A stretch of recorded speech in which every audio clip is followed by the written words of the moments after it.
Shall we turn in our Bibles to the 29th chapter of the book of Genesis?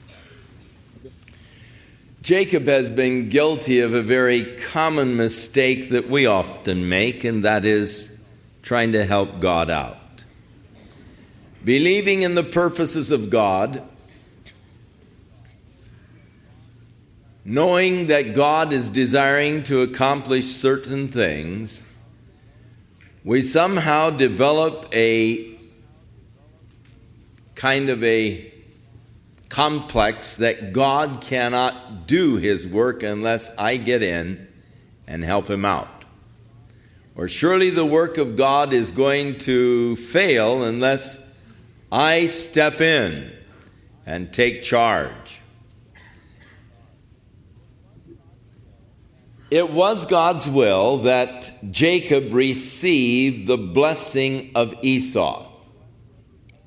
Before he was ever born, when his mother was praying about the problemed pregnancy, God told her that there were two nations in her womb that were diverse from each other, and that the elder would serve the younger. Now, Esau was seeking to reverse that. He was planning to give the blessing to Esau. Isaac was planning to give the blessing to Esau, reversing what God had declared. And Rebekah, knowing that Isaac was planning to bless Esau, and in the blessing he thought he was giving to Esau, he made his brothers his servants. But Rebekah had Jacob disguise himself as his brother, take in goat meat that she had prepared so that it would taste like venison, and with the guise of being his elder brother, Jacob deceived his father, claimed to be his older brother, gave him the goat meat that his mother had prepared to taste like the venison, the barbecue venison that he liked. And Esau ate of the venison, Isaac ate of the venison and blessed Jacob with the blessing he had intended to bless Esau. No sooner had Jacob departed than Esau came in with the venison that his father had asked, and Isaac, then trembling, realized that his plans to cross the plan of God have been thwarted. Esau wept for the loss of the blessing, asking of his father if there wasn't something left that he could give to him. And then Esau comforted himself with the thought that my dad is old, he's going to die pretty soon, and as soon as he dies, I'm going to kill Jacob.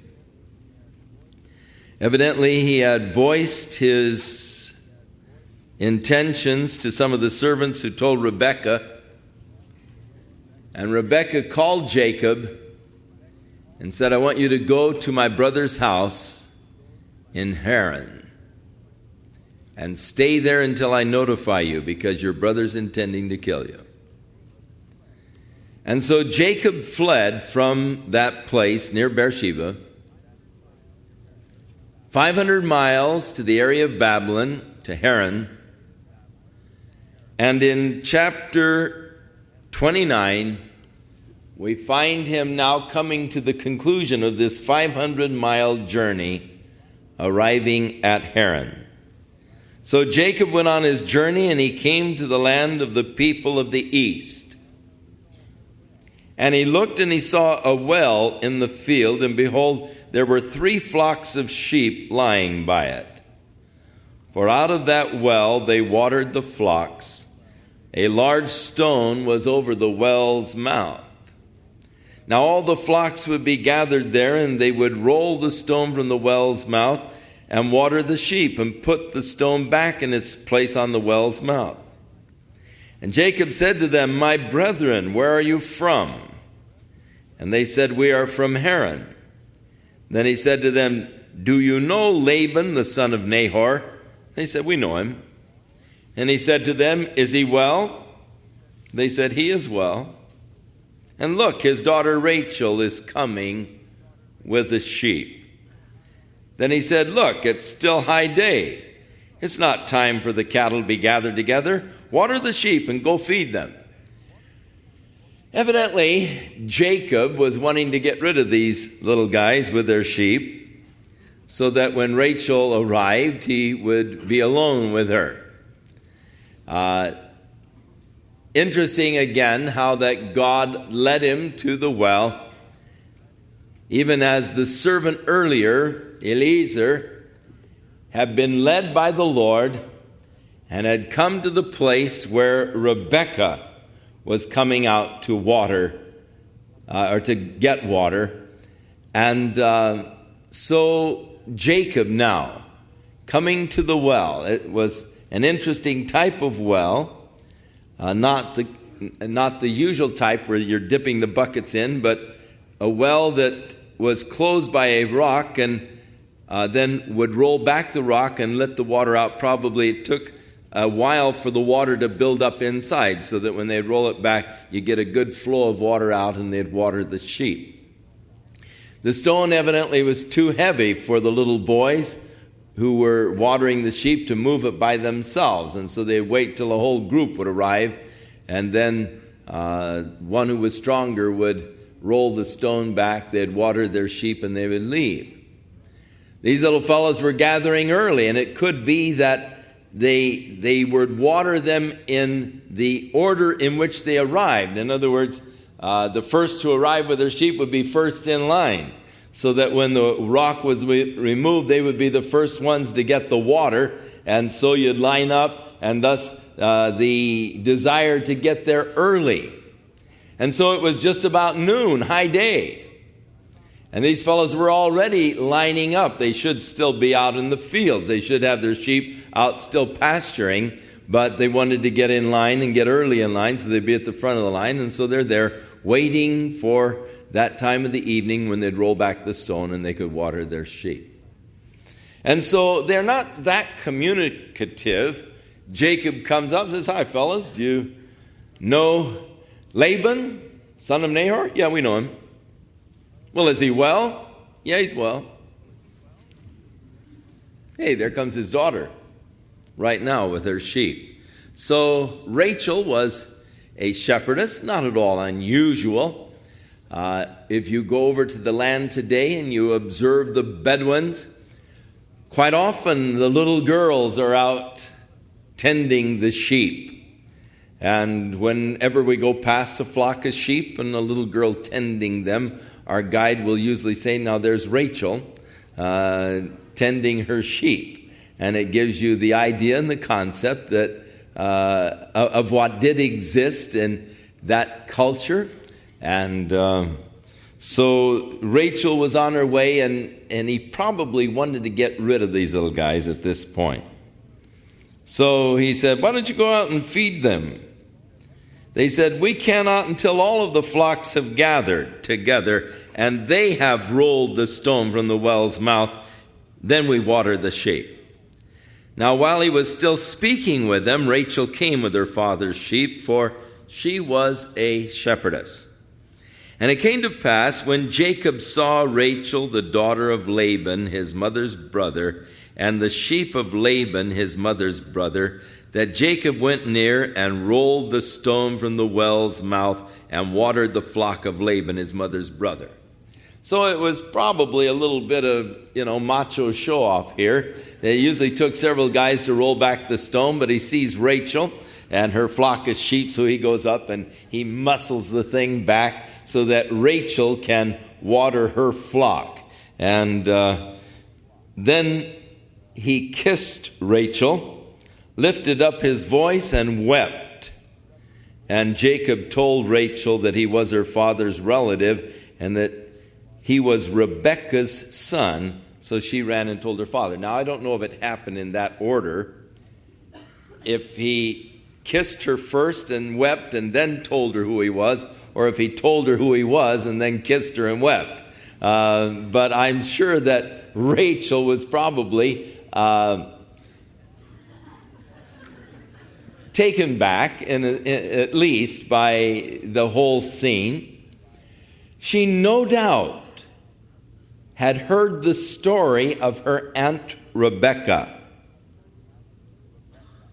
who was taken by the servant of Abraham to be the wife of Abraham's son, and how that the story involved the well, and how that Rebecca had been prosperous as the wife of Esau. So there was already some romantic connotations in regards to the family of Nahor and the family of Abraham, and they centered around the well. And so here is a relative now of hers. Actually, he is a cousin to her, and he kisses her. He cries with no doubt a cry of just thanksgiving, just overcome with emotion. God has been faithful. God has brought him to the family. And not only that, it says of Rachel a little later on, she was of beautiful form and features.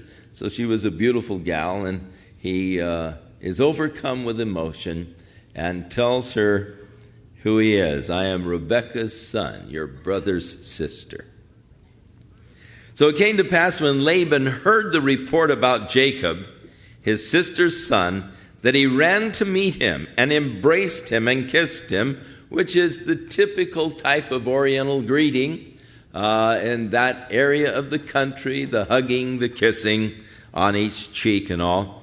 And he brought him to the house, and Jacob told Laban all of these things. And Laban said to him, surely you are my bone and my flesh. And he stayed with him for a month. Then Laban said to Jacob, because you are my relative, should you therefore serve me for nothing? Tell me, what should your wages be? Now, evidently, during the month that he was there, he had pitched in and helped with the duties, helped with the chores. He was a very industrious person. And so Laban said, look, you're a relative, but because of that, you shouldn't serve me for nothing. I ought to be paying you wages. What wages do you want? So Laban had two daughters. The name of the elder was Leah, and the name of the younger was Rachel. And Leah's eyes were delicate. That word means or weak. Some believe that it means that they were blue, and that blue eyes were a sign of weakness, whereas Rachel's were the deep brown, which was more natural among that ethnic group. Whether or not that is so, we are not sure. There are some who indicate that she had eye problems. Her eyes are weak, that would be eye problems. So people can make all kinds of things, out of a passage of Scripture, which really are immaterial to the understanding of the total story. Rachel was beautiful of form and appearance, good looking. Now Jacob loved Rachel. It must have been pretty much love at first sight. He's only been there a month. But he's already in love with Rachel, and he said, I will serve you 7 years for Rachel, your younger daughter. Good deal. Laban probably would have given him the daughter to marry. but 7 years of labor out of this fellow for the, all right. And so Laban said, it's better that I give her to you than I should give her to another man. Stay with me. So the deal was made. So Jacob served 7 years for Rachel, and this is a beautiful and touching part. They seemed but a few days to him because of the love that he had for her. And that is a very beautiful and touching passage of Scripture. Now, I hate to take away from the romance of the whole story.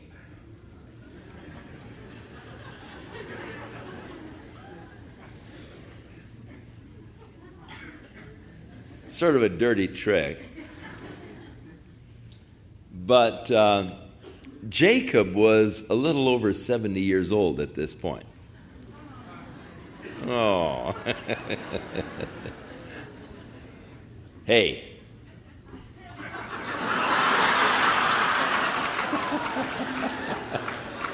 Don't knock it.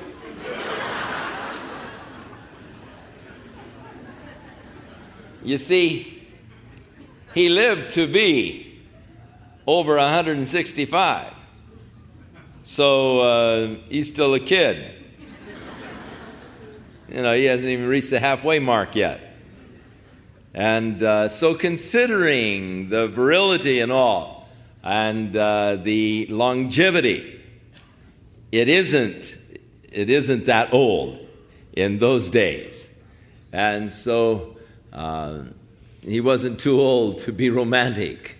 And the love that he had for her, so great. 7 years just seemed like a few days. And I like that. I think that's very touching. Then Jacob said to Laban, give me my wife, for my days are fulfilled that I may go in to her. So Laban gathered together all the men of the place and made a feast. Now it came to pass in the evening, after it was dark, that he took Leah, his daughter, and brought her to Jacob, and he went in to her. And Laban gave his maid Zilpah to his daughter Leah as a maid.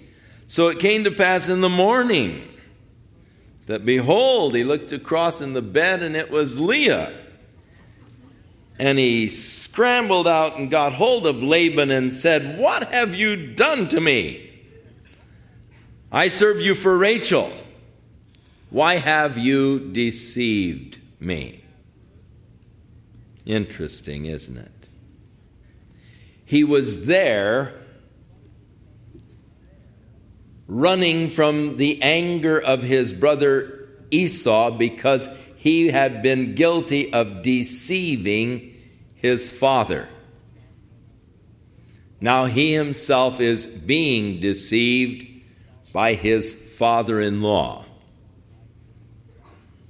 Whatsoever a man soweth, that shall he also reap. Adoni-Bezek, when he was captured, they cut off his thumbs and his big toes. And he said, there have been 70 kings who ate meat at my table, whose thumbs and big toes I have cut off. As I have done, so it has been done to me.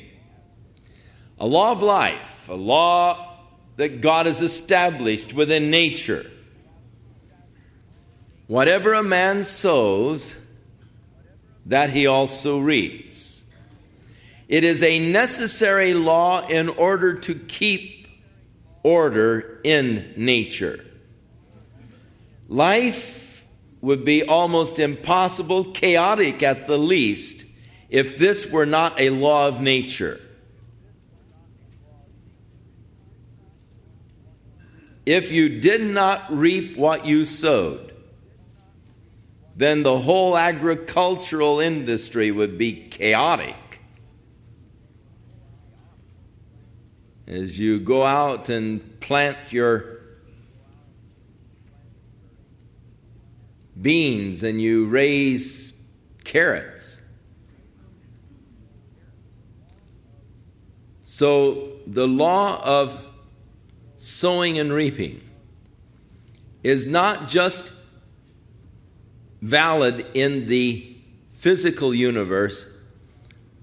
The Bible declares it's also valid in the spiritual realm. Whatever a man sows, that he reaps. If you sow to your flesh, of your flesh you're going to reap. If you sow to your spirit, of your spirit you're going to reap. Watch what you sow into your mind. Watch what you plant, because you become what you have planted in your mind. Jacob had deceived. Now he is being deceived.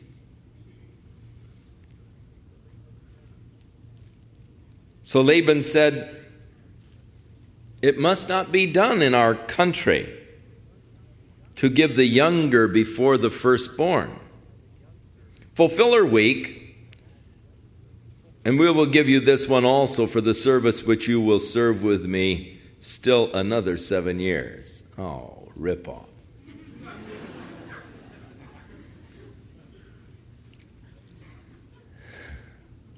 Laban is a crook.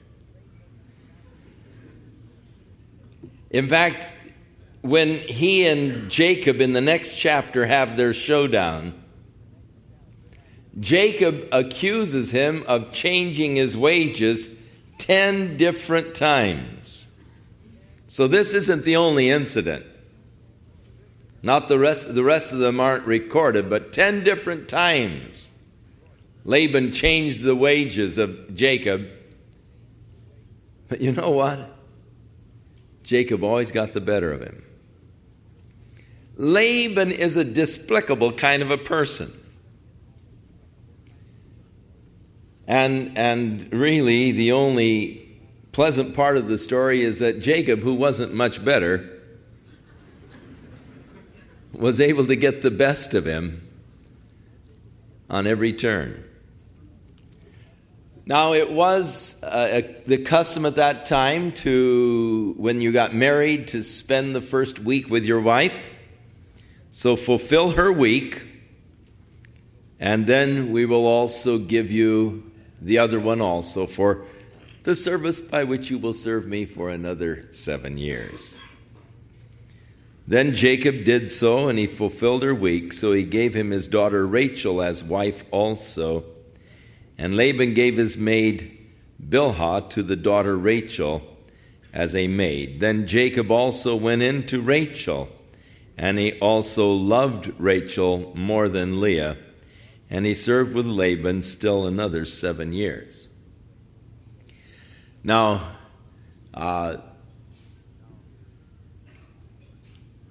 here is the case, of course, of polygamy.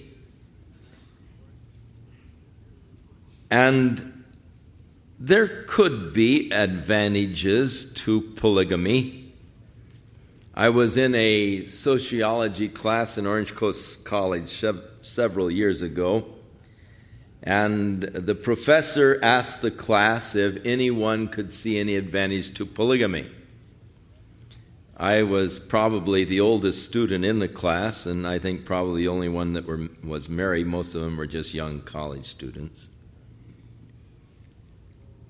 And so none of them could see any advantage of polygamy, and I spoke up and I said, well, I can see, if you just want advantages, I can see where there could be advantages to polygamy. I mean, you could have one who was a gourmet cook, keep her in the kitchen. 2 or 3 that were executive type secretaries, send them to work so you'd, have the payroll coming in. And then you could have one that's just extremely beautiful to lounge around with all day while the others bring in the work and the one brings in your treats, I mean, I can see that you could have advantages to having many wives. But I said I can also see disadvantages. And I think that the disadvantages would outweigh the advantages. I mean, to keep one woman happy is more than a man can do.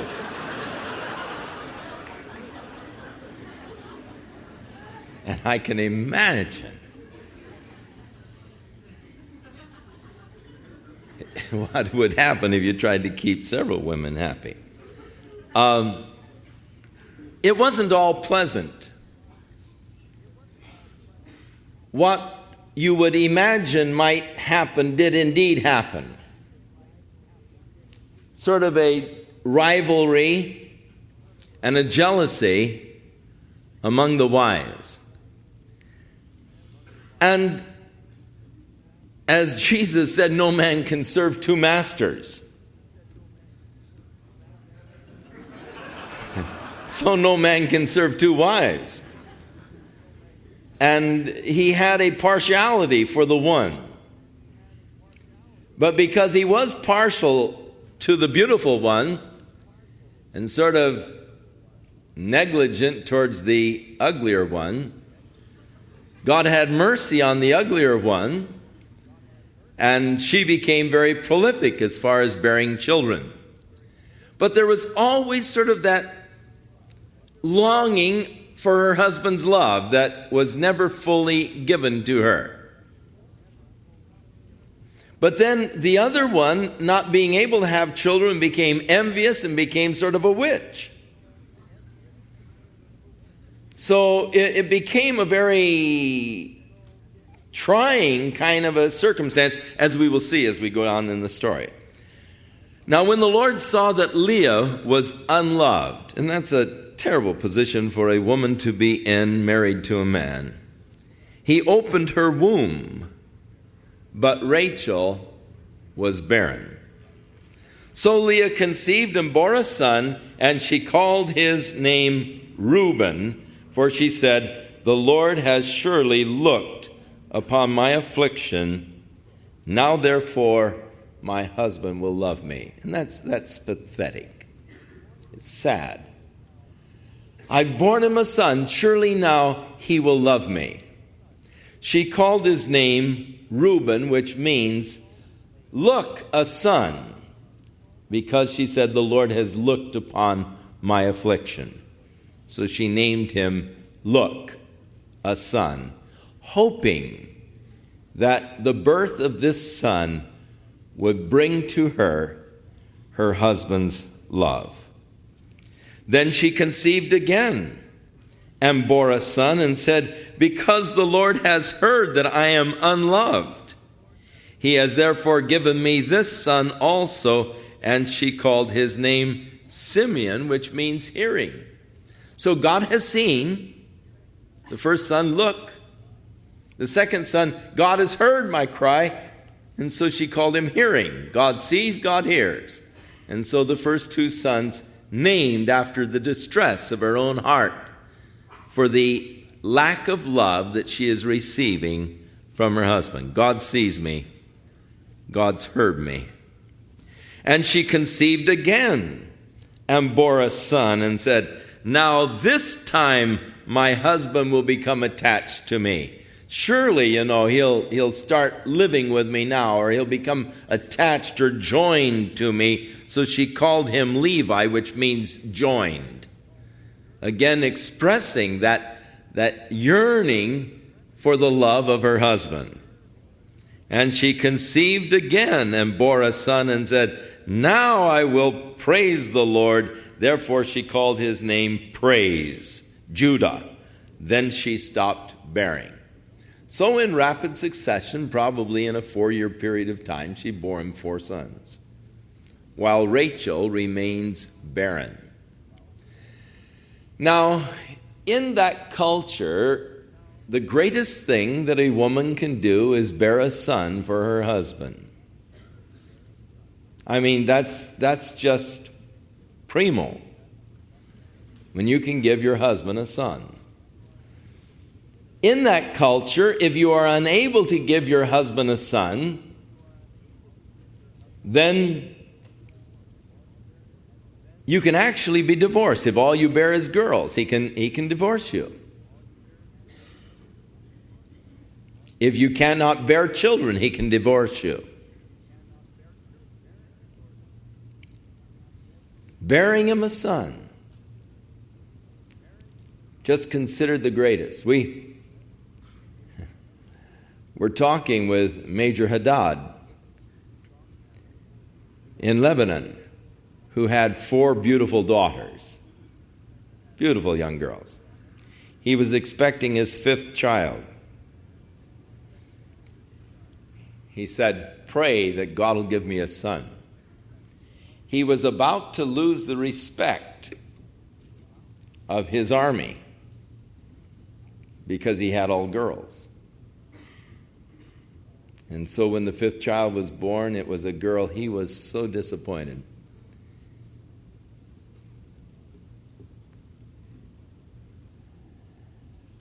It's still that way in that culture today. Having a boy is so much. In that culture, when a girl goes into labor, everybody would come over. They'd bring the goodies, the band. When the midwife came out and said, "It's a boy," they'd strike up the band, they'd have their dances, they'd drink and have a big party. If the midwife came out and said, "It's a girl," they'd fold up everything and go home.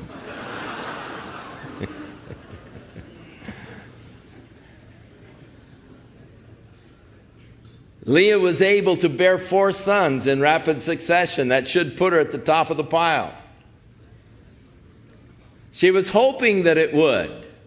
Now surely my husband will be attached to me. And so every time she called Levi, "Come here, attached," hoping that Jacob would catch on and become attached to her. Now when Rachel saw that she bore Jacob no children, Rachel envied her sister. And so the problem between these sisters of envy, jealousy. And she said to Jacob, she became sort of witchy, she said, "Give me children or else I will die." The envy didn't really bring her much comfort from Jacob. Her attitude caused his anger to rise against her. And he said, "Am I in the place of God, who has withheld from you the fruit of the womb?" You mean, it's not me, woman. It's obvious that I am able to produce children. Basically, that's what he was declaring. So she said, "Here is my maid Bilhah. Go into her, and she will bear a child on my knees, that I also may have children by her." And then she gave him Bilhah, her maid, as a wife, and Jacob went into her. And Bilhah conceived and bore Jacob a son. And Rachel said, "God has judged my case, and he has also heard my voice and given me a son." Therefore she called his name Judged, Dan, which means judged. God has judged my case, or judgment. And Rachel's maid Bilhah conceived again and bore Jacob a second son. Then Rachel said, "With great wrestlings I have wrestled with my sister, and indeed I have prevailed." So she called his name Wrestlings, Naphtali, which means wrestlings. And so interesting how that the children were named after hopes, aspirations, or after circumstances of their birth. Now Leah saw that she had stopped bearing, and look at the competition. You don't read of Jacob complaining, though, interestingly enough.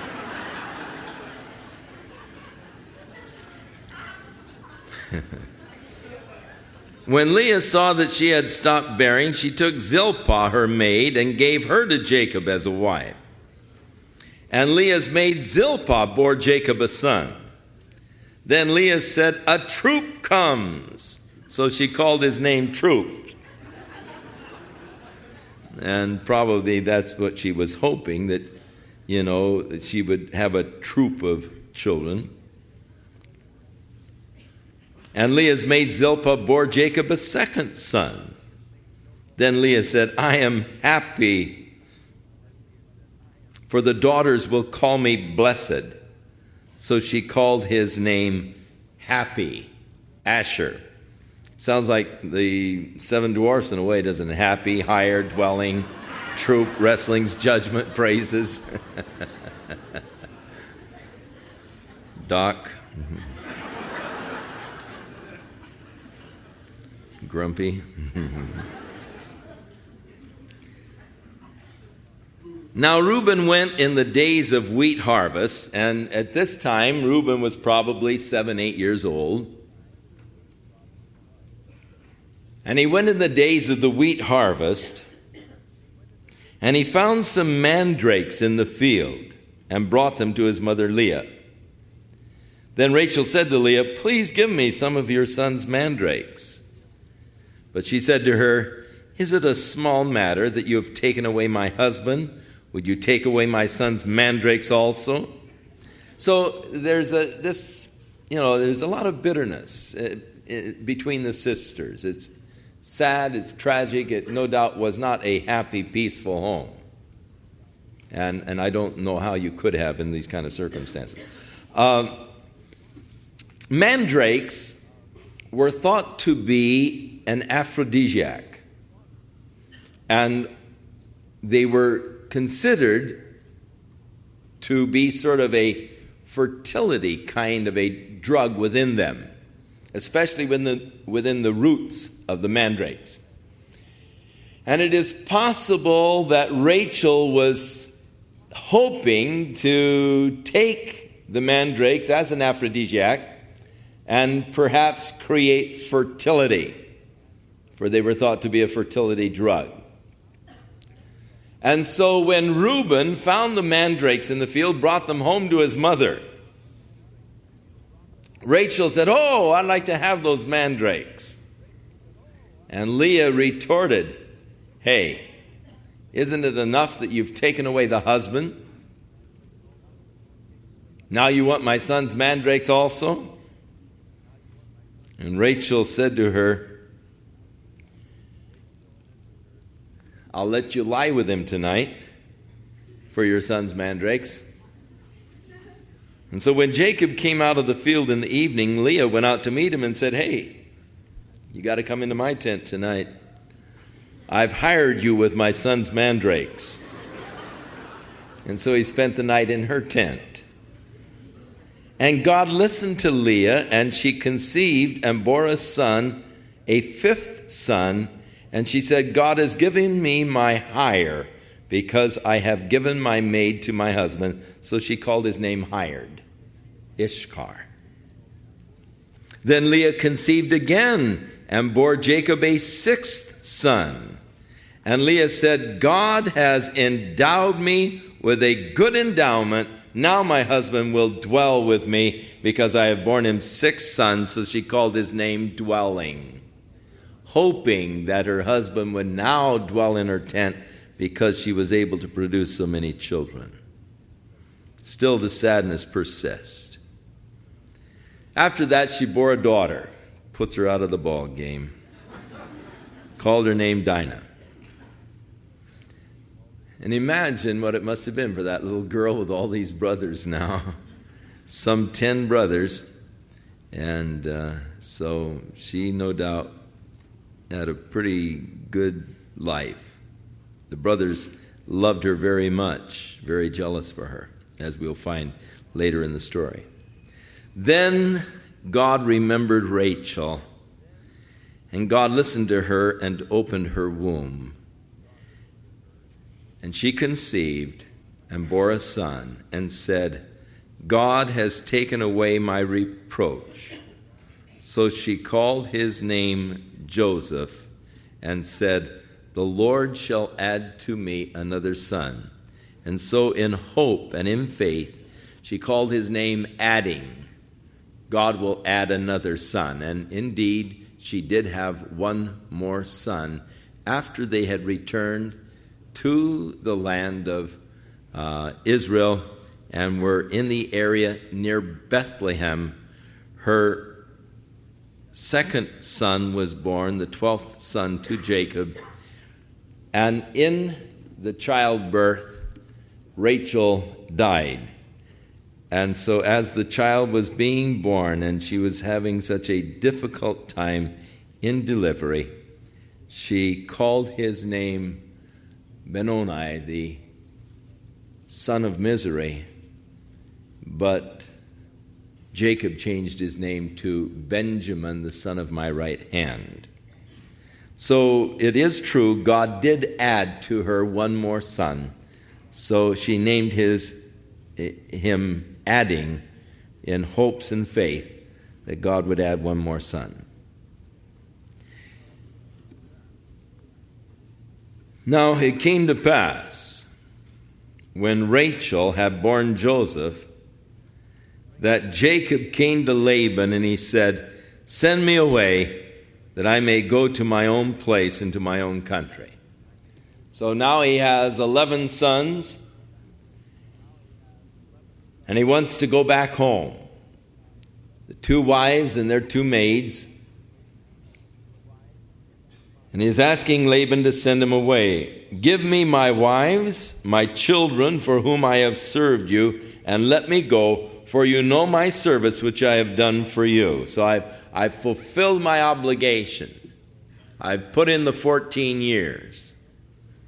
Laban said to him, "Please stay, if I have found favor in your eyes, for I have learned by experience that the Lord has blessed me for your sake."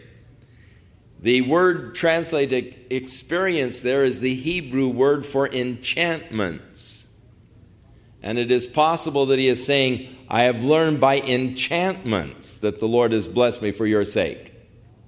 He was involved in the worship of false gods. He had perhaps gone in to one who was a diviner in divination or enchantments to try to learn the reasons for his success. And he learned by it that Jacob was the reason for God's blessings, that the Lord has blessed me for your sake. Then he said, "Name me your wages and I will give it." Now earlier he had said that and he got a good deal. "I'll serve you 7 years for your daughter Rachel, your younger daughter." And I'm sure that was far more than what Laban was expecting. And so knowing that Jacob is sort of a soft touch in the fact of naming his own wages, he again says, "Name your wages, stick around. I've found that I've been blessed because you're here, and so name your wages." And I'm sure that he could hardly believe his ear when Jacob named his wages. He said to him, "You know how I've served you, and how your livestock has been with me. For what you had before I came was little, and now it's increased to a great amount." So Jacob is reminding him, "Hey, you didn't have much when I came, and now you've got a lot. The Lord has blessed you since my coming, and now when shall I also provide for my own house? You're a wealthy man now, but I don't have anything for myself, for my own labors." So he said, "What shall I give you?" And Jacob said, "You shall not give me anything. If you will do this for me, I will again feed and keep your flocks. Let me pass through all your flock today, removing from there all of the speckled and spotted sheep, and all of the brown ones among the lambs, and the spotted and the speckled among the goats, and these shall be my wages. So my righteousness will answer for me in the time to come. When the subject of my wages comes before you, every one that is not speckled and spotted among the goats and brown among the lambs will be considered stolen if it's with me." Laban said, "Oh, that it were according to your word." All right, that sounds like a good deal. What he was saying is this: you go through the flocks now, and you remove all of the speckled and spotted among the flocks, and all of the brown lambs. And the solid colors, they become yours. You take out now the speckled and spotted, so that there is no chance for them to breed with the solid colors. I'll take then just the solid colors. And whatever are born from these solid colored animals, they become my wages. The speckled and the spotted ones born from the solid colored animals. So Laban took all of the speckled and spotted ones out, and he gave them to his sons, and he said, now stay at least 3 days' journey away from Jacob. Don't let the flocks intermingle. He thought, man, I've got it made, He's going to remove all the spotted and speckled. There will be no interbreeding. All he gets then is the spotted and speckled ones born now from these solid colors. And he really thought that he had a deal. That Jacob's got to be a fool, And man, I've got this guy. And he really figured that he had it made. So he ordered his sons, now you always stay at least 3 days away, 3 days' journey away from his flock. Keep those spotted and speckled ones away so they can't interbreed with those solid colored ones.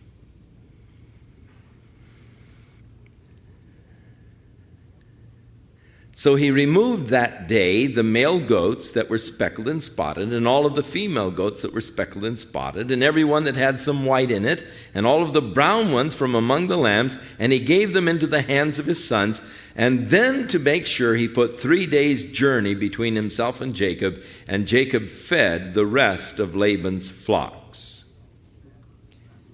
Now Jacob took for himself rods of green poplar and almond and chestnut trees, and he peeled white strips in them, and exposed the white which was in the rods.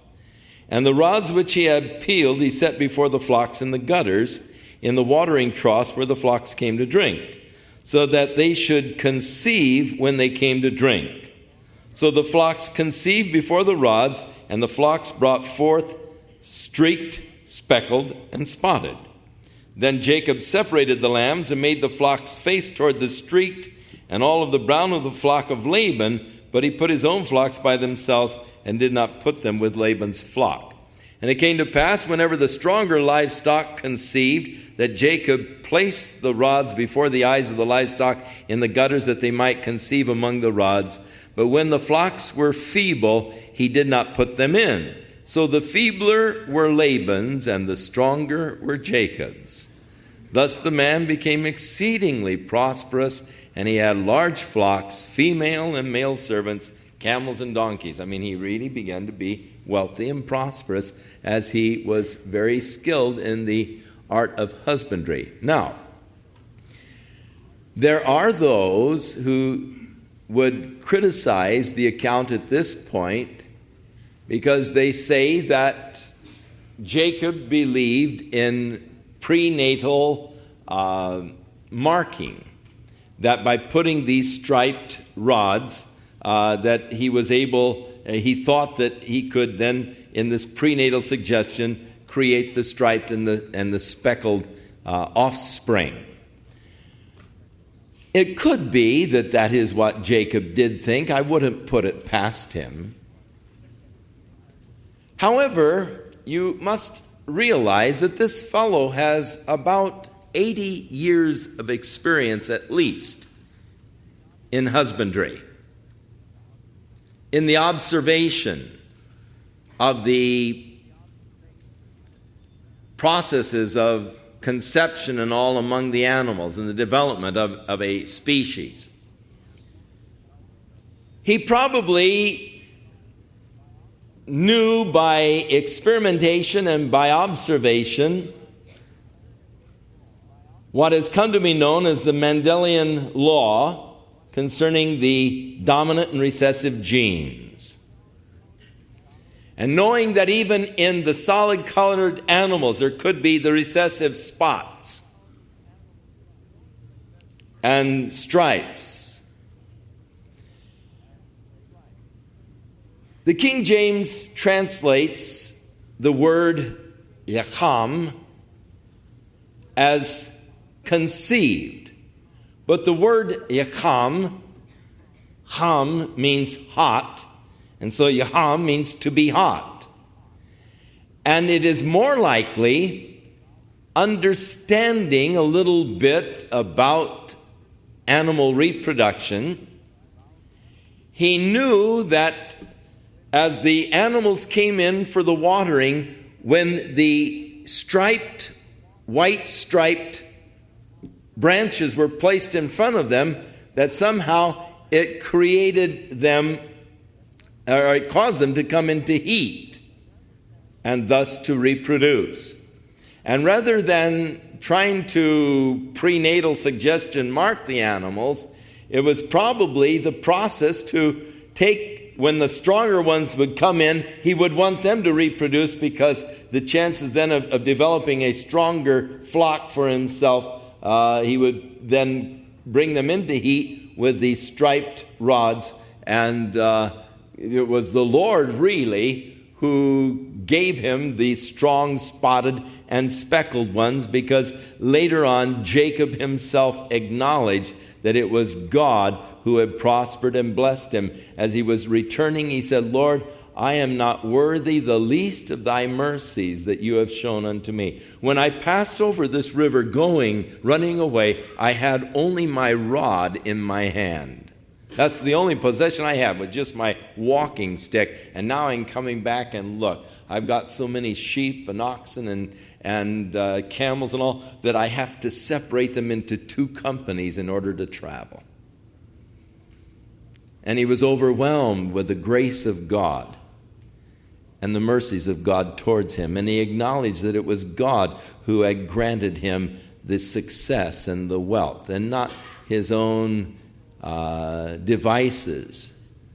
And so where some would see him in this position as scheming and trying to put one over by, creating a prenatal suggestion and thus marking the animals by their looking at the stripes as they were in conceiving, if you would read the word conceive to be brought into heat, you probably would get, at least from the Hebrew, a more accurate understanding of what the passage is saying.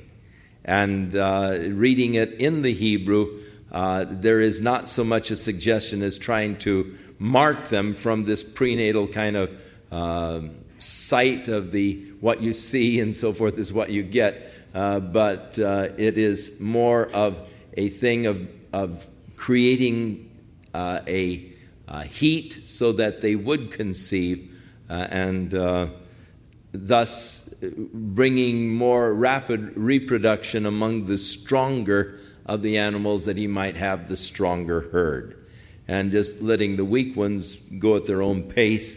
And then Laban ends up with all of the weak ones, and Jacob ends up with the stronger of the flock. So we come to chapter 30, and interesting chapter. The next couple of chapters you're going to find very fascinating, as Jacob finally decides that it's time to leave, and chapters 31 and 32 is what we're coming to, and fascinating chapters. So read them this week.